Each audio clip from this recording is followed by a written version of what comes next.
Tongotra ny rahaba topoko raha misongadina mahakasika ny mety ho toetry ny androntsika dia saika hiamaina aloha manerana ny faritra maro eto Madagasikara afa-tsy ny any amin'iny faritra avaratra sy avaratra tsy nanan'iny ihany mety mbola ahitana orana tantefindrahona indraindray. Etsy ankilan'izay ihany koa dia tsy hisy rivo-doza mety ahakasika na andalo eto Madagasikara hatramin'ny faran'ny volana marsa izao. Raha ny vinany toetry ny androntsika ho amin'ny rampitso ny jerena amin'ny antsipiriany dia azo orana tantefindrahona ny voamaraina ny any amin'ny amorontsiraka ny faritra Ambatsoa, Analanjorofo ary Toamasina. Andrahona kosa amin'ny akapobeny ny any amin'ny ilany atsinanany afovoantany sy ny any amin'iny amorontsiraka atsinanany nosy iny. Ny ilany andrefana sy ny faritra atsimo andrefana ary any amin'ny faritra atsimo dia ho maina ny andro amin'ny akapobeny na iban-toerana kokoa ingaby masoandro. Raha ny tolakandro kosa indray dia mety mbola azo orana hatrany mety arankotroka moa izay indraindray any amin'ny faritra Diana, Sava, Ambatsoa, Analanjorofo ary ny tendrony atsinanany ny faritra Sofia.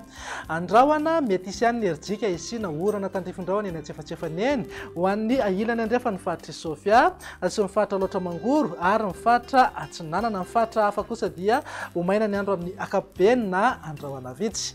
Raha ny maripana manodidina eo amin'ny 4 hatramin'ny 7 degré zao an'ny faritra anatiny, 2 hatramin'ny 3 degré morontsiraka atsinanana ary 2 hatramin'ny 5 degré ho an'ny ilany andrefana. Ananika 7 degré ny maripana ambony indrindra any amin'iny faritra Menabe iny.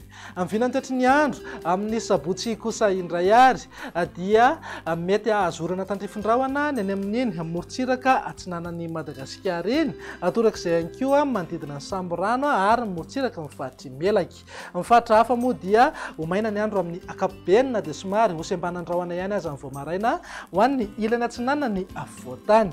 Maripana tsy dia misy fiovana misongadina raha noharina ny zoma fa eo amin'ny 4 hatramin'ny 7 degré ho an'ny afovoantany, 2 hatramin'ny 3 degré morontsiraka atsinanana ary 2 hatramin'ny 3 degré ho an'ny ilany andrefana. Tsy misy fiovana ny maripana ambony indrindra any amin'ny faritra Menabe fa dia tafiakatra eo amin'ny 7 degré eo foana. Amin'ny vinany toetry ny andro amin'ny alahady ary namaranantsika sahady dia mety mbola ahitana orana tantefindrahona indraindray ny any amin'ny morontsiraka ny faritra Melaky torak'izay ihany koa ny any amin'ny morontsiraka avaratra atsinanana iny. Ny faritra hafa moa dia ho maina ny andro amin'ny akapobeny na iban-toerana kokoa ingaby masoandro. Ny vinany maripana eo amin'ny 4 hatramin'ny 7 degré ho an'ny faritra anatiny, 2 hatramin'ny 3 degré morontsiraka atsinanana ary eo amin'ny 2 hatramin'ny 5 degré ho an'ny ilany andrefana. Ananika 7 degré hatrany ny maripana ambony indrindra